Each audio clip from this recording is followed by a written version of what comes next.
the organizers will definitely ask you to ask them at the end of the session altogether. So anything that you have to communicate with respect to any point to be clarified, you can leave the message in the chat box. I will definitely look up and answer. So let me quickly share my PPT so that we can get started.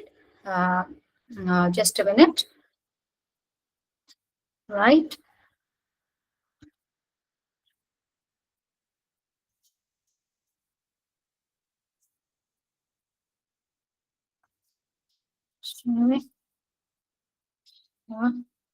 Give me a moment, ma'am.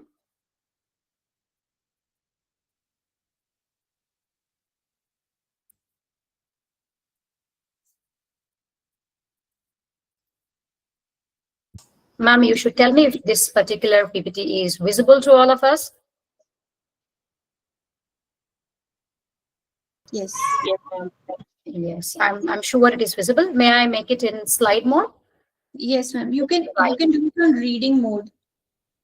For now, I'm unable to do that. Let me put it on a share mode. Just let me, because I have started. Just give me a minute. The font is pretty readable, ma'am. So I don't think so. If I leave it on a slide mode, it will work for every one of us. I hope this is clear to everyone. May I get started? Yeah, ma'am. But I think reading mode would be more feasible option. All right. Where is it actually? Here we have a one called reading, right? Reading view. Right. Is this okay? Yes. Right. So if you just observe the very first slide, the topic for today's discussion is from the human child to the post-human child. But before we come to what is post-humanism, the most important elements of this particular FDP, we have to look at that childhood. These terms are to be clarified because they are ever changing and they're changing every day. If you observe the pictures that I've actually used here, this is a very good transformation that you can see from the old medieval ages to the present age AI that children are used to. Absolutely how childhood has slowly evolved. That is the understanding of this. Now, let me talk about the next slide, that is definition of a child. When we talk about child and childhood and children's literature, one of the most important key figures of children's literature ever we can understand and read about, who created this genre especially, is that it is Ariès.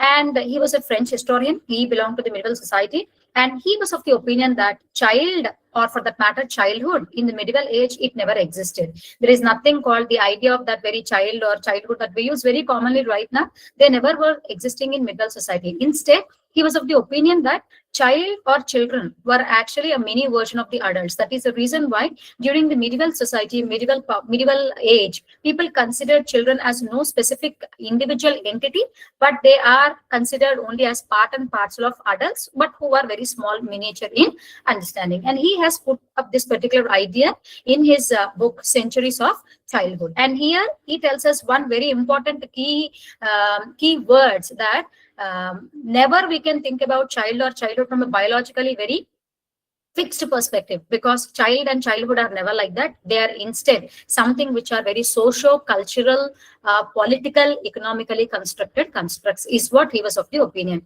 For further clarification, definitely when I move into the historical perspective of child and childhood, I will show you texts also, and I'll also tell you what is all this absolutely about with pictographical representation. For now, let us understand that when we move to children's literature with respect to medieval society, child and childhood never existed. Children were part and parcel of miniature adults because they dressed like them. They were very much like them, and everything with respect to children was on the same grounds as the adults were. And then coming to the next very popular, very important critic, that is James, Allison, and Prout and Allen. They were the people who told that there is nothing called a child which is an independent entity.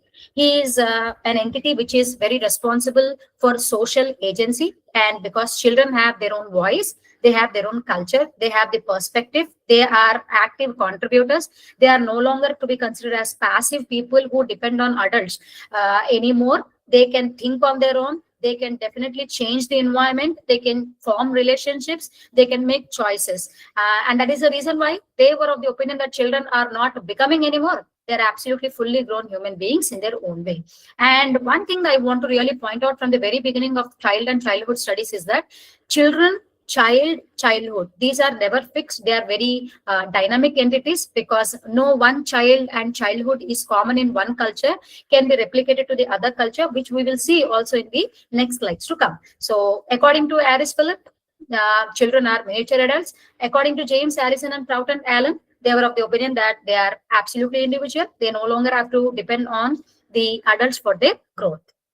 And then coming back to the next one, Quartrop and Jens, 1994, they were of the opinion that children are definitely very powerful because they are part and parcel of the society, culture that they come from. And as how the earlier critics have told us, they are not becoming, but they are absolutely moving towards adults as such. And here once again, like Philip, they also point out that childhood is not biological. It is something which is absolutely socio-cultural construct. And as I said earlier, it also has a political, economic, and cultural significance. And that is the reason why when we talk about child and childhood studies, you can never position them in one area, because most of the time when we talk about child and childhood constructions and evolution, they are very overlapping. Because when we try to delineate how they have arrived, how they have evolved, you can see that there are a lot of overlapping happening, because they don't belong to one structure as such. As I said, and I have been emphasizing, it's important to remember that there is no one childhood. It is absolutely dynamic, ever changing, and yes, one cannot be replicated and be thought to be fixed anytime. And then now coming back, after saying who is a child, now let us also look at what is childhood absolutely. According to Haywood and Collin, 2001, they once again told us that there is nothing called one fixed universal idea of childhood anytime. It is something which is absolutely socio-historical context that we have to look at. And no childhood can be called as something which is very natural and universal in experience. Probably when I talk about the childhoods in Victorian and modern and post-human, you can definitely understand from the very identity of what you call as a child is entirely different from what you can think of childhood, which can definitely vary with respect to culture, socio-political, economic conditions that a child really comes from. So Haywood and Collin were of the opinion that there is no universal idea of childhood. You rather have to definitely put the child and the childhood within socio-historical context only. And then coming to Cunningham and Hugg, 2005, they were of the opinion that children's literature, for that matter, like Jacqueline Rose, very famous critic of children's literature, she also talks about, there is nothing that you can say that childhood is something which you are thinking from a child's perspective. No, it's the adults who perceive, and it's the adult agency with that really works for the childhood absolutely, or children's writing anytime as such. So Cunningham and Hugh will actually highlight that it is our adult conceptions which often really shape either the childhood, for that matter, or the child also, that we really think of child or childhood anytime as such. So as an institution, as an agency, there is nothing called child. It is because always written, understood, narrated, or reflected from only an adult's perspective anytime. So indirectly, we can understand that it is the adult's ideology, adults' desires, adults' needs that are reflected as part of children's reality in children's literature anytime. And then when we come to James and Chris, they are also of the opinion that childhood should definitely be thought from sociological perspective, where in the society, one child and childhood cannot be compared to other child and childhood. For a simple example, if I have to give you, probably when you look at an American culture, Western culture, we have that children who age, probably when they attain an age of 12 and 15, they are considered adults and they no longer are supported as such by the parents, whoever are taking care of them. But in India, if you observe, the society, the culture that is actually reflected here, I think endlessly we have an opportunity to really depend on our parents, come what may, which is part and parcel of our culture, wherein we are protected always by them and we are thought of children only, however or how much ever we are really aging anytime. So as it is to be understood, as I have been also telling you, that sociological perspective and cultural perspective largely plays a very important role in childhood, rather than thinking it only from one perspective at the end of the day. As such, let me make it very clear to all of you that childhood as such is never fixed. Child is not fixed. It is completely dynamic in nature anytime. And then Berman and Erica in 2008, they were talking about a very important aspect of childhood, where they say that it is such a free space. It is such a space where they interact. Childhood interacts not only with respect to physicality, but with respect to gender, race, and class. These all things are also extremely important for us to really talk about childhood. That is what I've been telling you. Power, ideology, always become part and parcel of whatever we read as part of literature. That is the reason why we have language politics. That is the reason why we have discursive, all sorts of linguistic and anything, everything operates as post-colonial studies phase with respect to power and ideology. Excuse me. So in literature and academic discourse, when you have to talk about a child, please don't be under an impression that it is very biological. No, we have even legal category, social category, cultural category, and yes, child and childhood definitely must have something called agency. And when you talk about childhood, it is to be understood as a universal, not to be understood as a universal developmental phase, but you can only locate socially and historically, because it is a constructed experience, which is again influenced by our power, culture, and institutional practices as such. I'm sure by now we have understood, because I have given you 4 to 5 understandings about the very famous critics of childhood literature, children's literature, who are part and parcel of defining what a child and childhood absolutely is. Now, let me quickly move down to one very important aspect. As madam, you've been talking about why childhood is a constructed identity. As I've been telling you, since childhood is very socially and historically constructed notion, it definitely challenges something which is very fixed, which is very universal, because Phillips already made it very clear that in medieval times there is nothing called child and childhood concepts existing anytime. And because childhood is constructed through discourses, institutions, cultural practices, cultural representations, which again divide us on the basis of time and place, we definitely cannot conclude that it is something which is actually existing anytime, nor to be considered it is very universal. It is something which is very dynamic. It is to be located, positioned only from social and historical construct for that matter.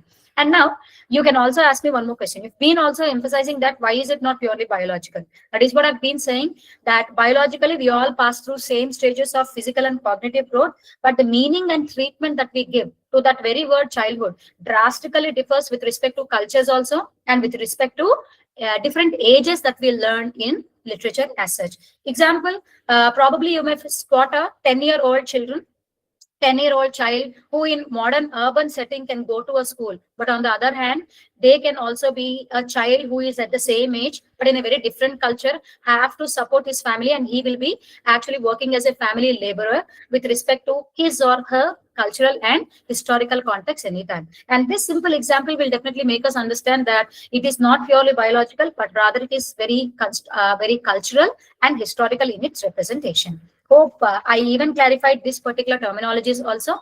And now the very crux of our title, that is from human child to the post-human child. What do we mean by post-humanism in literature? I'm sure every one of us know that this is something which is anti-enlightenment humanism case.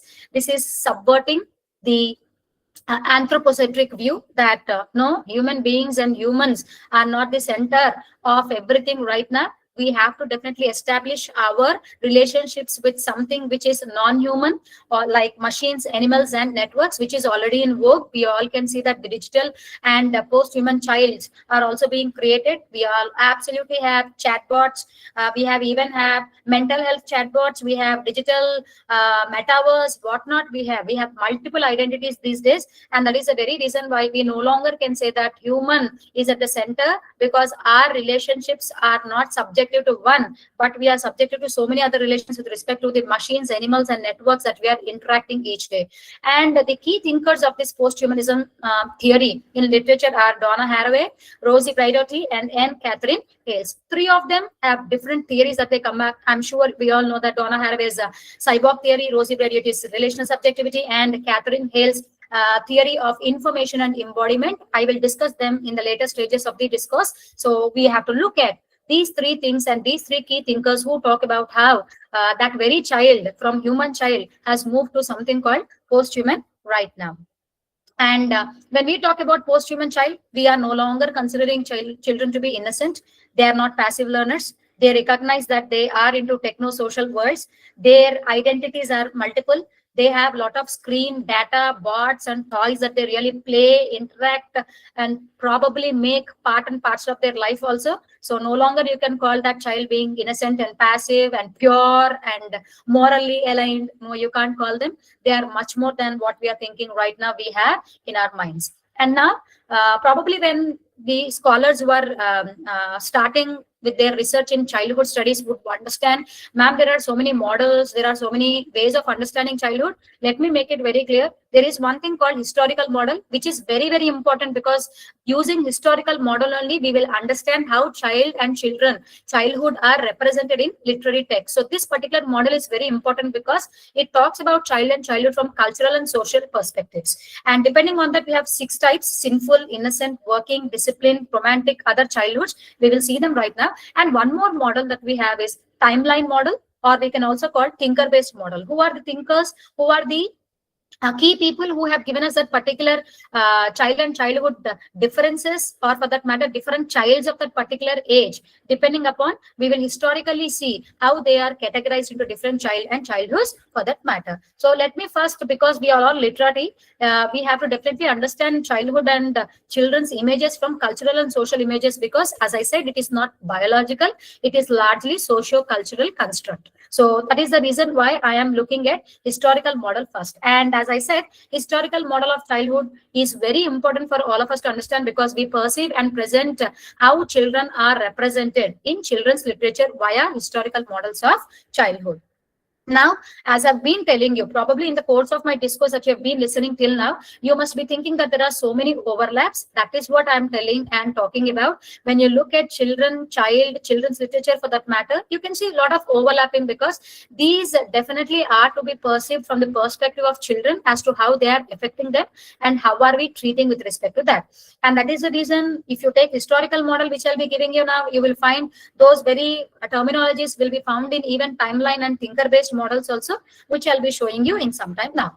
So when we talk about historical models of childhood, we have romantic child. Probably you will be thinking it correct and guessing it right. We will go back to Rousseau's models, probably William Wordsworth model. Sinful, probably about Victorian. Working child, also Victorian. And sinful can also have Puritan understanding of the child's representation there. Working child, Victorian. Sacred child also goes back to something moral and didactic ways of looking. Radically other, probably post-colonial. Miniature adult, we will go back to the medieval point of time when we looked at children as adults, absolutely miniature.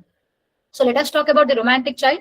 I'm sure whenever we talk about the romantic child, we are reminded of William Wordsworth, who calls in his ode to immorality that children are very innocent, they are very emotional, they have that pure understanding of what they are. Yes, that is the same thing we also understand with respect to romantic child. We view the romantic child as somebody who has to do a lot of things with innocence, emotion, and personal experience. And I'm sure we all know about Tabula Rasa by Rousseau, who calls that children are absolutely blank slates and it is adults who mold them. And we also are of the opinion that during their very infant stage, they are very happy, they are carefree, they are innocent, they are pure. But as and how they develop, the society definitely corrupts them. And we also find a lot of other emotions evoked in them. So this is what romantic child is, what John Locke or Rousseau actually talk about. I think the essay concerning human understanding 1689, wherein Locke talks about how children are absolutely blank slates and we adults actually mold them according to whatever we want. And Rousseau is one who talked about Emilia or on education. He is the one who talked about how childhood should be inspired from nature, because children learn a lot of things by experiential learning rather than academic perspectives anytime. And if you want me to give some examples of romantic child in literature where they are represented, one wonderful example is Alice Adventures in Wonderland, where we can see Alice as an epitome of innocence, curiosity, inquisitiveness, and she has a potential to navigate into that fantastic world, challenge her understanding and her perceptions, and to know everything by exploration. And one more example I have given is Anne of Green Gables. I can't read out everything, but yes, I have given you so many examples. You can definitely explore it later. The Snowy Day by Ezra Jack Keats and Harold and the Purple Crayon by Crockett Johnson. All these things are very representative of the romantic child, as I've been talking about, like innocence, their emotion, natural learning from nature, and etc. Other things, absolutely. And then Moving to the sinful child, you can see the imagery. This is a lot to do with Puritan theology, where children were looked at as very wild, unrefined, and they are very susceptible to evil. They are very easy, very quickly they can be molded and drifted towards something wrong that they can do. And when you look at these images, you can see that the sinful child models are represented naturally to be. You can see the teacher there, and they are drawing some image of the teacher on the wall there. So they need some discipline, that they are not supposed to do that. They need some training. They have to really cope themselves to become purer and closer to the God. And that is how probably we challenge that previous view of romantic childhood, wherein, oh, they were so innocent, they were so simple. But here, if you observe, they're very complex, they're varied, they're exactly opposite to what we have seen in the romantic age, actually. And then the sinful child are usually represented in literature as characters who are bullies, who are criminals, who are rivals. And I'm sure whenever I talk about bullies, criminals, and rivals, we are definitely, in our mind, we have one text for sure, Lord of the Flies by William Golding. Children, how they were so pure till then, when they were landed on a stranded island, their savagery, their cruelty in the form of the characters Jack and Roger, they become all the symbols of evil, brutality, when social constraints are not acting on them, how even child is corrupted as such comes into the foray whenever we look at the Lord of the Flies by William Golding. Another text is The Bad Seed by William March. You can look at it. And then the working child, as I've been talking about how childhood is very essentially to be placed in socio-cultural, political, economical norms. It's very important for us to even look at childhood, where children no longer enjoy that innocence, purity, or for that matter, protection from the adults. They are working, they contribute to the family, they are useful, and probably they are sources of labor for their family also. This is about probably industrial revolution. During the industrial or Victorian era, you can just see that people started working, even children were put to work, etc. And you can see these images, like how the children were dressed like adults also, and they were working like adults also, and they were also eating the same food probably that was made for adults. So literally there is nothing much that we can say there is a difference between the adults and children anymore in this particular frame we can think of. And this is where, as I talk, they are not at all in need of protection at all, and they are individuals now. They can take care of not only them but also the family actually. And where can you see the examples of the working child in literature? The Little House on the Prairie and Heidi.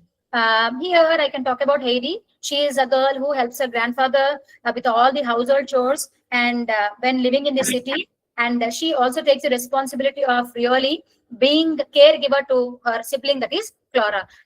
You have to excuse me that I won't talk about all the text given here.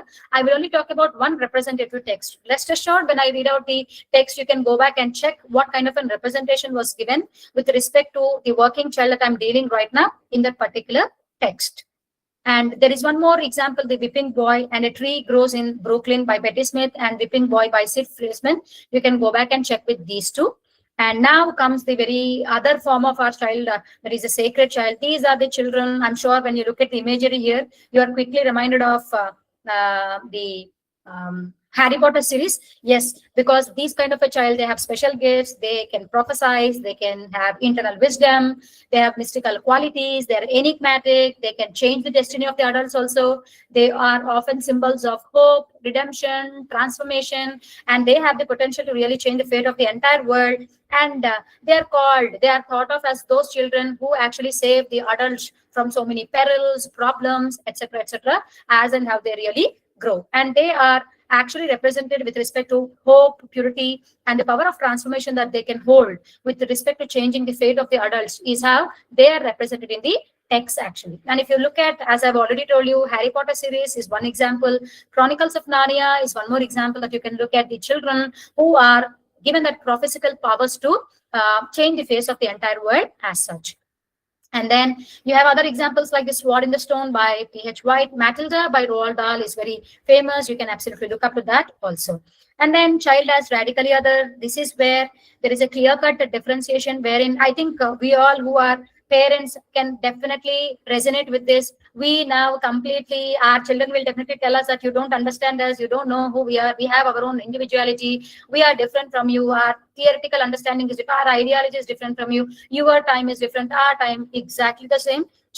children here are radically other. They are not at all comparable to adults anymore. They are completely different. And it is this particular children or childhood where parents actually struggle that on a very superficial plane, children assert that you don't understand us completely, you are different, we are different. And yeah, even parents as well as children also communicate not on a very internal level, where they don't even try and understand each other fully. It's just that they are individual. And you can see the imagery too. See here, children, the mom is yelling there and the child is doing whatever he would wish to. And you can also see one imagery here wherein no longer you can say that they are binded by anything. No, they are absolutely their own and they can have their own. And when you see how are they represented, as I have been telling you, they have their own world.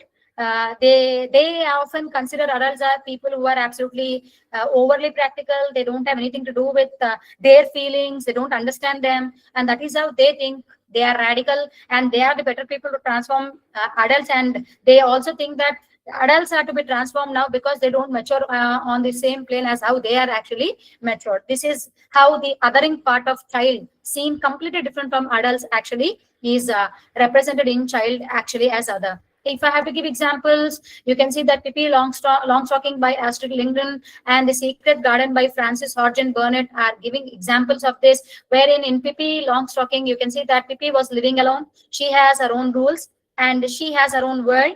She is never compromising to combine herself and be one with the adult society. And she was the one who talks about society wherein she goes against the adult society, which is very conventionally set up. Absolutely. So you can explore all these elements that I've been talking about, how child is considered radically other with respect to these kind of novels and stories. Absolutely. And you have even Peter Pan.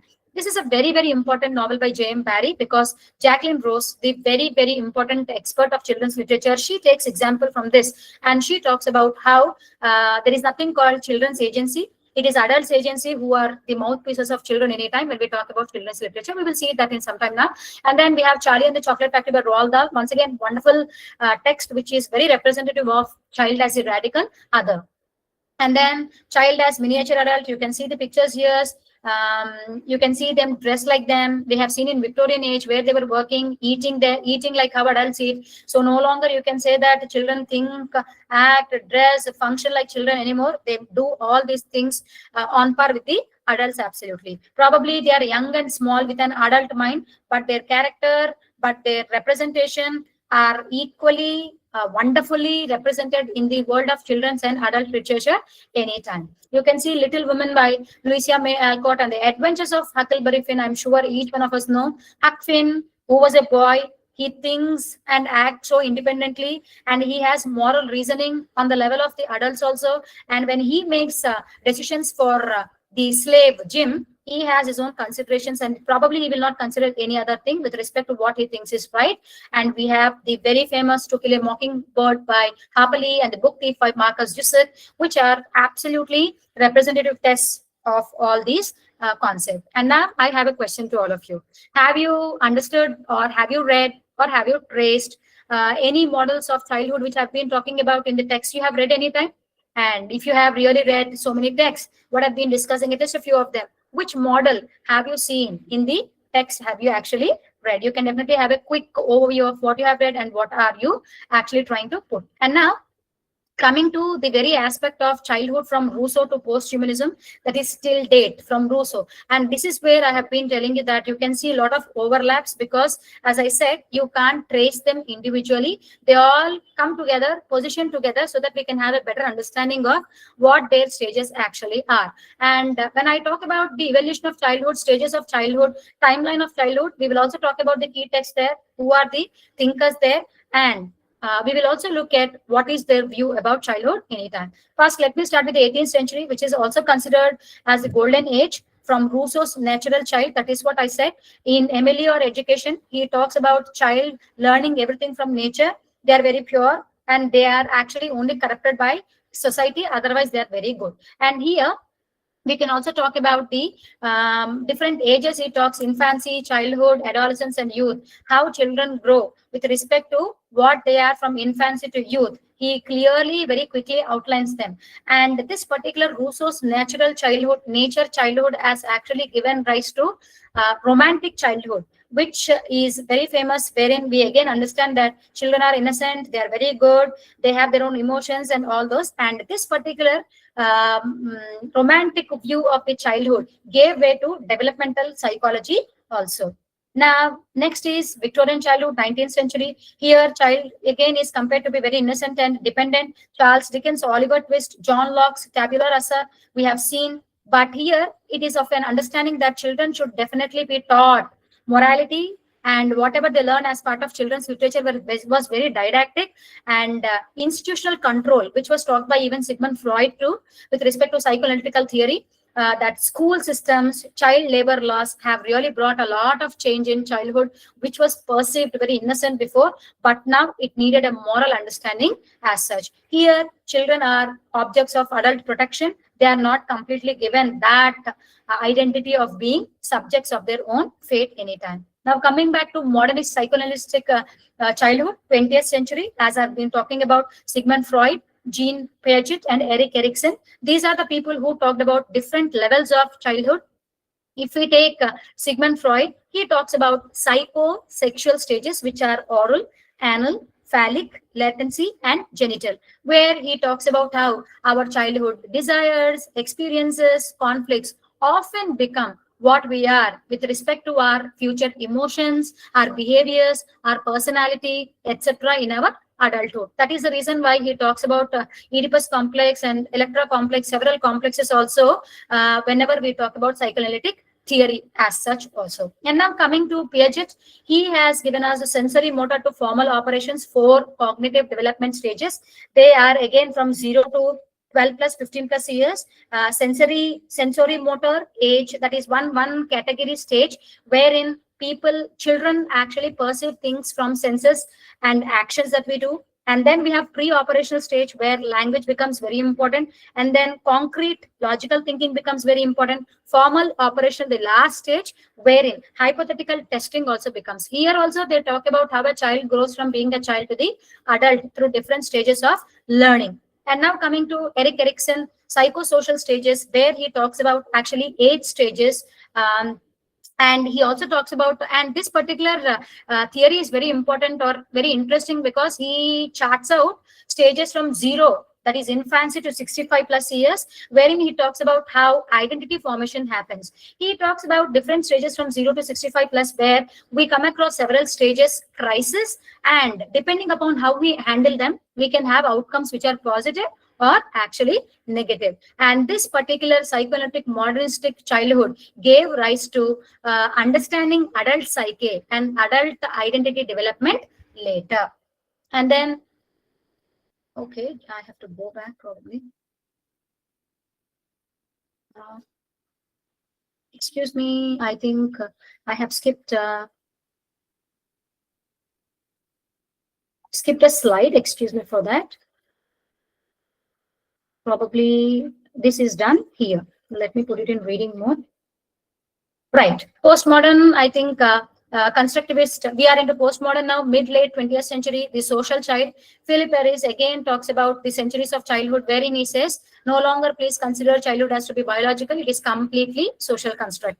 And here, one thing is very important, that this is a time where it was recognized that there is no one fixed childhood, but there are multiple childhoods, because as I was talking earlier too, childhoods are to be positioned from with respect to context, culture, gender, class, socio-economic, political stages, absolutely. That is the reason why when I was discussing this particular aspect before also, I was talking about how children are no longer to be considered to be passive and dependent. They are social agents, they can transform, they have their own understanding. And for this, I can give you one example text, that is Matilda by Roald Dahl, which is very important. Why am I going?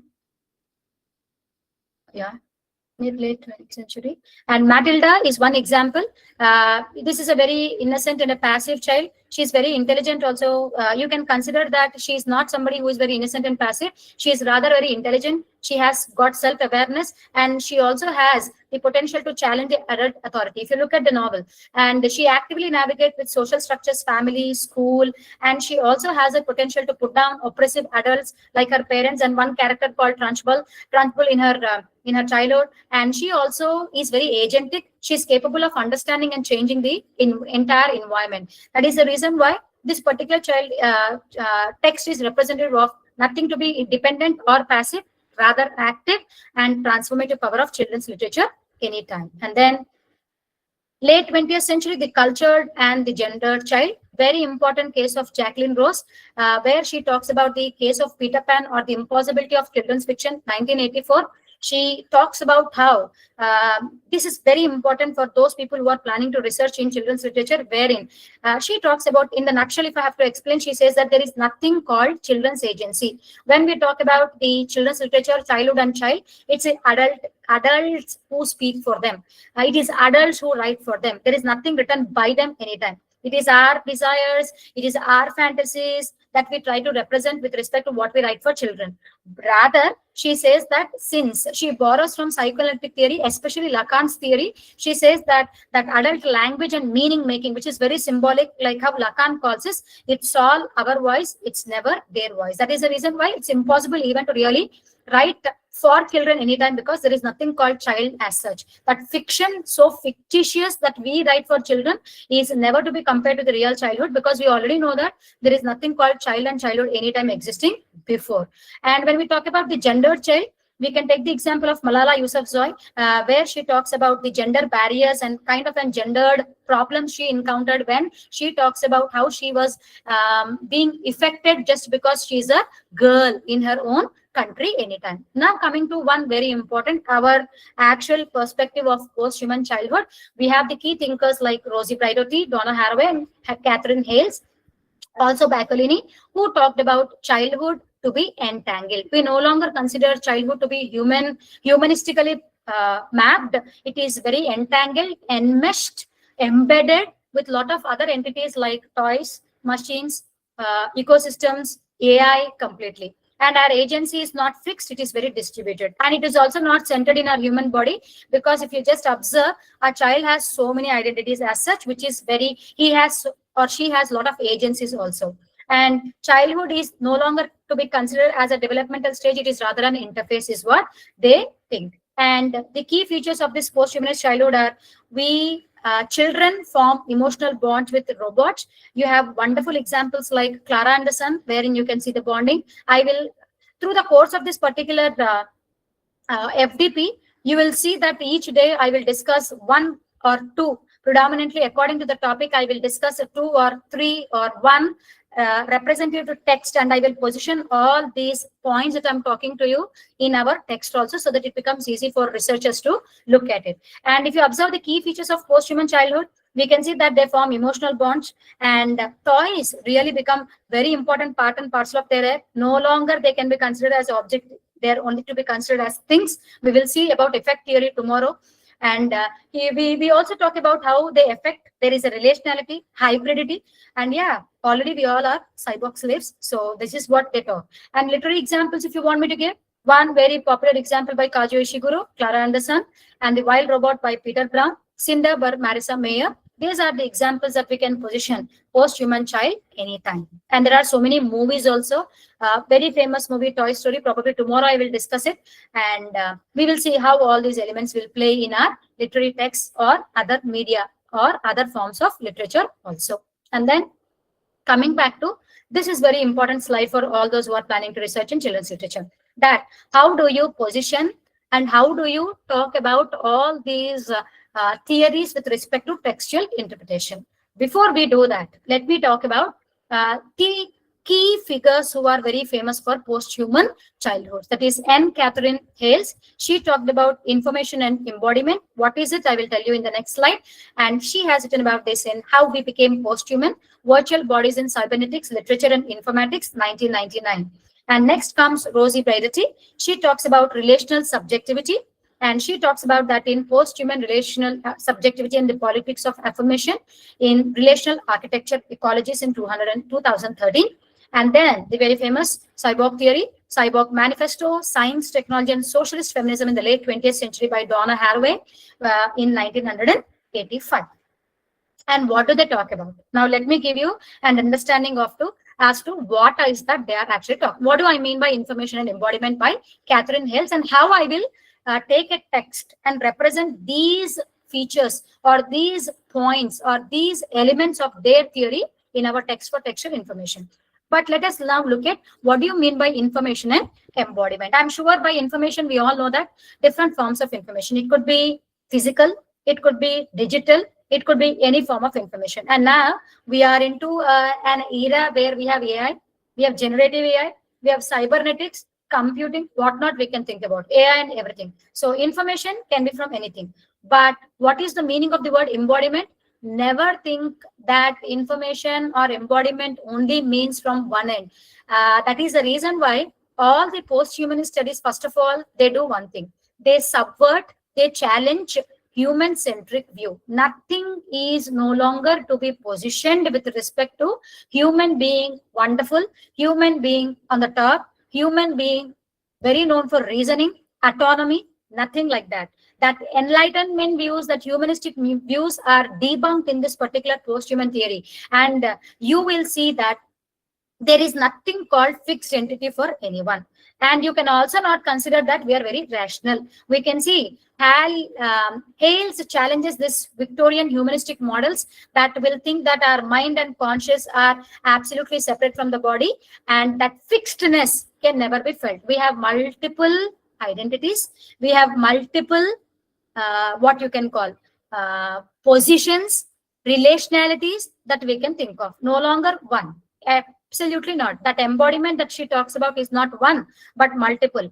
Absolutely is the understanding. In the information age, people treat information, that is data, code, symbols, as if they exist on their own apart from the material bodies. Now, what do I mean by this? Now, when you are giving your Aadhaar details anywhere, now anybody in this entire group can tell me that your Aadhaar details do not come from your material bodies or they are anything different anytime. Never can we say that. Our material body is very much a part and parcel of the information that we roll out. And also, if I have to tell you, we have so many accounts on social media. We have so many, what you can call, identities also that are there actually. Our embodiments may be different, but the information that has to pass on is very much from the being. So you can no longer see that the human body and the information that we roll out are anytime different. That is what she means, that people treat that this body and the information that we roll out are different, but absolutely they are not really different. And she also explains that embodiment matters. The body, the flesh and bone, the physical, the senses that we have, the location where we operate, and the vulnerabilities that we have, they are absolutely very essential, because that is the information that we experience, we live, and we also pass it on to people over different media anytime. And she also talks about how it is very common for us to understand that information is losing its body is a real shift, but she tells that we have to warn ourselves, never forget that body absolutely matters. What do I mean by this particular point? Let me tell you, I am simplifying this because these are the points that she tries to tell us. But what she exactly means that never think that information and embodiment that you give is actually different. No, we are one not being. We have multiple entities. We have multiple, what you can call, identities, and we have the data, code, symbols available, given, but that particular information that we give is not to be treated different from our body, because everything comes from body. Physicality matters. Howsoever you have something that you show with respect to information also. That is what she talks. In the nutshell, she says that please do not look at everything only from humanistic perspective. Though we have to look at anthropocentric view, but our entities are not related only to one. We are entangled, we are embedded, we are enmeshed. That we have to definitely communicate with non-human entities like AI, data, and other things also. That is the reason we are not on the top. Or for that matter, the information that we pass on can never be different from our body anytime. That is what she actually rules out in her theory, information and embodiment. And now coming back to next theory, relational subjectivity by Rosie Braidotti. She says, she reiterates the points in a different way, that our subjectivity is not fixed. We become what we are when we interact with so many environments, and it can be anybody. And she also, that is what you can see overlapping here, embodiment and materiality matter. We are dynamically situated. We are not actually fixed, and there is nothing called something which is actually different from our body, which is interacting with the environment, and we can never think that we are fixed. We are independent self, though according to Enlightenment human theory, but we are enmeshed. Our body matters. Our relationship with other entities also will definitely matter.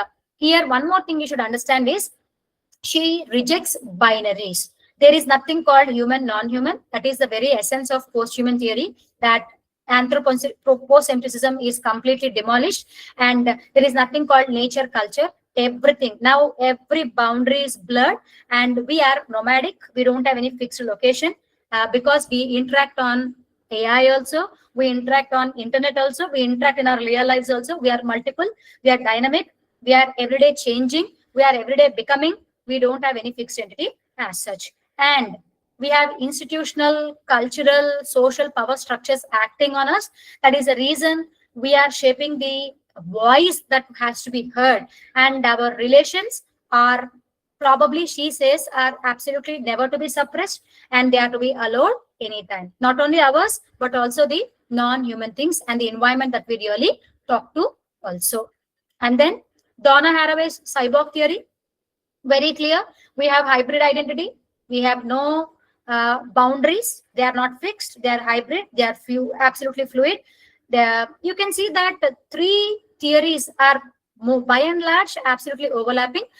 You can see that there are no male, female, human, machine, culture, nature binaries. It is very inclusive. No traditional categorizations. We are multiple entities, complex entities.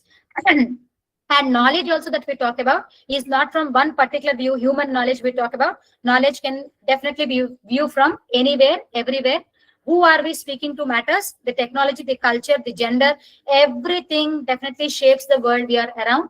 And she also talks about the politics of the cyborg. She uses a cyborg metaphor wherein she talks about that power dynamics like patriarchy, capitalism, technoscience, and she also uses cyborg metaphor to talk about imagine our identities, which are very plural, which are very politically aligned, and for that matter, which are very capitalistic also. And she also talks about partial identities, wherein she talks about we can never arrive at something called utopia. There is nothing called utopian future that we can construct anytime, because we are not fixed in the first place. And she uses irony to talk about that, wherein she says we have multiple identities and they're very contradictory. And she talks about how this is very important for us to understand that we are very ambivalent. We cannot say that we will be doing only this. We are doing multiple things at one go, and we can't fix ourselves to be one entity anytime, is what Donna Haraway speaks with respect to cyborg theory. And now, the most important aspect, how am I going to place this particular theories with respect to David from AI? This is a wonderful movie that you can, AI is a movie, artificial intelligence is a movie, and there is a character called David. And how am I positioning from the standpoint of all these theories in the post-human understanding? I have this story point given here because I don't have time to talk about the entire story. You can definitely catch up. I'll give a brief description of that, and I'll align with the theory that I have talked about. It can be Hayles' theory, it can be Rose's theory, it can be Donna Haraway's theory also. Now, when I talk about this particular movie, and this particular movie is inspired from Spielberg also. So this particular AI movie adoption, this is a story about one particular character called David being adopted. It is not a human child. It is actually very much like Clara, that is actually AI embedded one. So Henry and Monica, a couple, wanted to adapt David. He is imprinted to love Monica. He also has a system wherein this particular David, the what you can call AI child, has that particular chip wherein he is only made to love Monica. That is, he has that aspect of love chipped in him, absolutely to love people. And when you look at Hayles' theory, she talks about how information and code, David's childhood begins via information and code, not natural birth. Childhood as informational, not merely biological. Probably not even Hayles' theory I can think about. When I talked about child and childhood theory, also I told you that nothing is biological these days. It is completely informational. When we look at the character, David's childhood also, it is not natural, it is not biological by birth. It is completely coded, algorithmic, written, and then put on. So Hayles' theory that childhood is not biological, it is informational, is completely satisfied. And then coming back to, there is one element in the story where David consumes human food, and that malfunctions because he's not human at all. So he consumes real food, and then what happens? He breaks down, and he needs a repair. Again, we talk about Hayles' theory, where embodiment versus information comes. When David consumes natural food, which is very biological in nature according to human, that shows that there is a complete breakdown. And here he has to be fed with something which is not biological particularly, which is very informational. Again, they have to code, decode, and actually write certain algorithm so that he will fall into place. Once again, we understand here that his body fails under human expectations, showing limits of the informational being. He is not at all biological, he is informational. So if you try and give him anything biological, it is bound to definitely fall apart. So here also we can understand that embodiment versus information by Hayles' theory actually shows us that there are limits of the informational being also. And then suddenly in the story, what happens is the Monica wanted to abandon David in the forest, and she actually sends out David to fend for himself. I'm not going to take care of you, nothing like that. So she leaves that particular David in the forest. And now comes relational subjectivity by Braidotti. David's identity is destabilized. He cannot exist in isolation. He must relate to others. The very purpose of David, who was actually algorithmically coded, is to love people. But now you can see his identity is completely destabilized. He is no longer existing with the people. He is absolutely put apart. He is in isolation. Here, Braidotti's relational subjectivity, that our environment is not fixed with interactions with humans only. We have to interact with people or non-human entities also. That could be anything as such. And then flesh-fed rejection. David and other robotic children are publicly destroyed. And here comes the very important aspect of Haraway's cyborg theory, hybrid identity. No longer there is any what you can call fine line between what is human and what is human. What is human and what is machine? They are absolutely contested. Hybrid beings are coming into existence. Here I have to mention one more thing. The other day, I was giving a lecture on medical humanities, actually, AI and mental well-being chatbots. People are these days talking to Replica and Vibot, all these things, because they are mentally suffering. Humans no longer see that blurring line between talking to a human and seeking some advice and seeking some suggestion or seeking some remedial course of action. No, they are absolutely moving to robots, replicas, and Vibots, so that they can put their mental problems across and seek some kind of an remedial course of action from them. So Haraway's cyborg theory, which says that there is no one identity, the identities are completely blurred now. There is no difference between, not much of a difference between, I can say, hybrid and human entities anymore. And then when you look at the myth of blue fairy and decision, David learns blue fairy, which is a myth actually, and he must actually decide whether to keep pursuing the illusion or accept the reality. Here again, we can see Braidotti's and Hayles' theory. Subjectivity is mediated through narratives and relations. He must renegotiate his identity under hybrid life.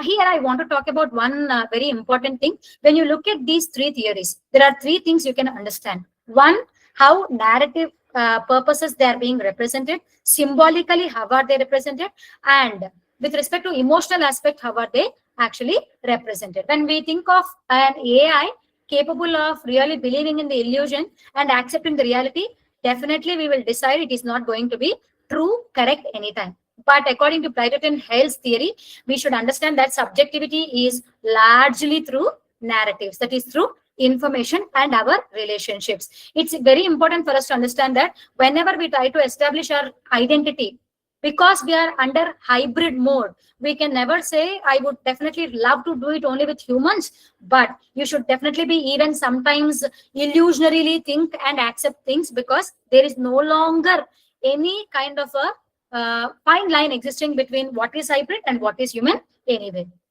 And before the what I can call the climax in the story, we have part where we have duplicate and destruction. David encounters a replica of his own, and that talks about saying, I am not your copy, but I'm actually unique. I am not absolutely very good with the imitation anytime. Here also we can see that Haraway and Braidotti, they talk about how the cyborgs have the capacity to resist replication, and their identity, though mechanical, is never something that you can duplicate. It can definitely exist on their own anytime. And the last part of the story that I talk about, it's a filmatic story where I talk about after millennia, David is revived for one day with his mother, Monica.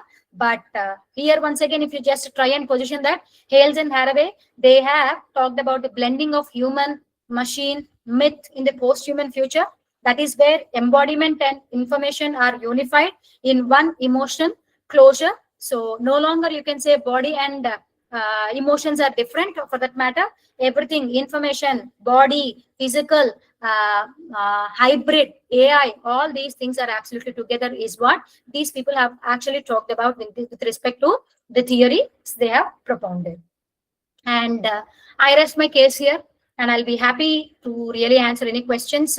I'll stop sharing with the permission of the organizers, and then I'm open for any questions. Ma'am, good evening, ma'am. Thank you so much. Good evening, ma'am. There is a question? Okay, ma'am. You can please go ahead. It's not a question, but I wanted to, when you are narrating this David story, ma'am, yeah, it reminded me of Terminator movie. So Yes, I just wanted to share with that. Ma'am, it's the first time I'm first time I'm listening to this children's literature. Yes, it's really I enjoyed, ma'am, and I just wanted to say about those stories like maybe Mona 1 Part 1, where it is actually, it is a mouthpiece, as you said, it is a mouthpiece of the we are using your characters, a child's character, as a mouthpiece of the director. So nice, ma'am. It's really like first time I'm learning all these things, ma'am. Thank you. Thank you so much, ma'am. I'm ma'am. so glad that it made a difference to your understanding too. Yes, and I'm ma'am. glad. Madam, somebody is asking me for the books. Please let me complete the session, and then I will definitely make it a point to leave all the resources. Probably I didn't include the references section in my PPT owing to time constraints. I will definitely include. You can just type those books, or probably I will share with the organizers all the manual that I can definitely give you so that you can pursue your research with respect to this area anytime. And I'm so glad, Purnima ma'am. Thanks for so much for that. Ma'am, could you please suggest some good books to understand? Thank you so much, everybody. As I said, ma'am, definitely I will give a list of the books that you can definitely lay your hands on right after this session comes to an end. And yeah, when we are going to the next sessions of this particular FDP, so many interesting things are going to come, because we will talk about those theories. Probably a post-human literary scholar will be using, but how we position them in children's literature is very interesting. Probably we are also going to blur a lot of differences between what is human and what is non-human in our forthcoming days also. And that I will definitely. Oh, I'm so glad. Somebody asked me, could you also refer to Indian text? Ma'am, I thought of really keeping it as what I can call a blast to all the participants, that I will talk about one day, though that was not part of my talk anytime, that I want to talk about even Indian children's literature as a. I thought that let me delineate Indian children's literature with respect to what I'm talking also. Sure, a bonus will be given to all the participants who will stay with me at the end, or let me see tomorrow if I can give you the examples from. Let me also narrate Indian perspective of looking at all these things, and Indian children's literature evaluation also. Right, ma'am? Somebody was asking. Sure, sir. I will definitely do that. And one slide for you people as a bonus, I will definitely prepare on Indian structuring also. And I will try and place these tests and these concepts, if they exist and if they're existing, even in our Indian children's literature too. Right? Any questions? I don't know. Was it boring, anybody? Ma'am, No, ma'am, not at all. Okay, But fine. I feel that a little Not, pace. not at That's all, what ma'am. It was I interesting. pace, a little pace, a slow pace. Ah, Then actually it is very interesting. But just because you asked, that's what I wanted to no, just I to was give. very skeptical, ma'am, because I had 50 slides to finish and only an Oh, hour. 50. Okay. And I Okay, have ma'am. to definitely make it a Okay, ma'am. point to Okay, leave ma'am. something in Okay, your ma'am. mind, right? Thank That's you, ma'am. fine. Thank you, ma'am. Thank you so much. Good evening, ma'am. My thesis is on thematic study of, oh, that's somebody who is in my area. Otherness of childhood in select fiction of Roald Dahl. Could you please suggest me in this? Madam, though I didn't really deal with Roald Dahl because when we talk about othering, we talk about Western, and I took examples of award-winning texts actually, which were Pan, and I was a post-colonial researcher. So my thing will differ a little from you, probably. I can help you out personally if you can reach me out, and in what ways you want me to help out, I can definitely look at, because otherness has a lot of connotations. Othering can be done in so many ways. Probably you know that as a researcher yourself. I can assist you a little later. Yeah, ma'am, I'm expecting more interpretation. Okay, thank you, ma'am. Yes, Thank you, ma'am. ma'am. Somebody has given me Clara Anderson. 100% in the next forthcoming days. I have one dedicated session where I represent all these elements in Clara and Sun also, because it is a very good text that we can potentially look at all these elements. I will do that. I'm doing that, by the way. Right, ma'am? I'm so glad Vibha ma'am is also researching in children's literature. That's so nice. This particular webinar was planned, this particular FTP was planned for the very reason that those people who are actually researching in this literature stream should not feel that there is nothing. There is so much that you can totally look at. Probably I have given you one step that you can go ahead. Rest assured, any more questions, any information, any things to share? Ma'am, a question on behalf of all the Yes, participants. ma'am. Please go ahead. Will you be able to share the PPT of your FDP? Okay, because there are so many, I don't believe in intellectual corpus anytime, because there are so many people here who are into Yes. my research. Certainly, I'll do it at the end of the day.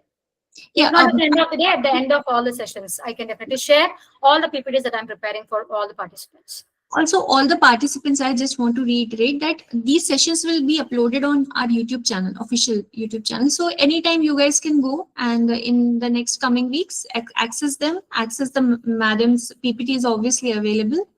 Not in the PDF form, but through the videos, the PPT would be available to all. Right? Any questions? No more? Two things can be implied from this. All understood, not understood. Which can be implied? I think Poonam All ma'am understood, would like ma'am. to say something. Yes, please, ma'am, go ahead.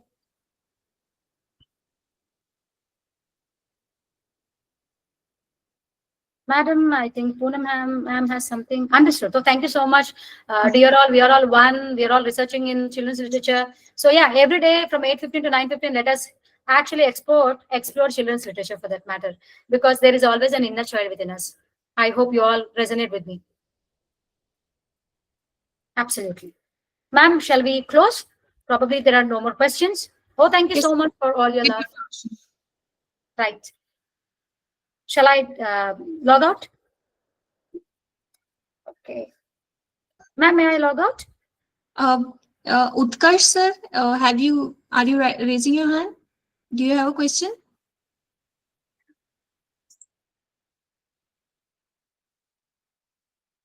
Okay, ma'am, we will wind up for today. Thank you so much. See you all tomorrow then. Tomorrow, what are we looking at? Just let me leave a snippet of it. We will be looking at theories which probably we haven't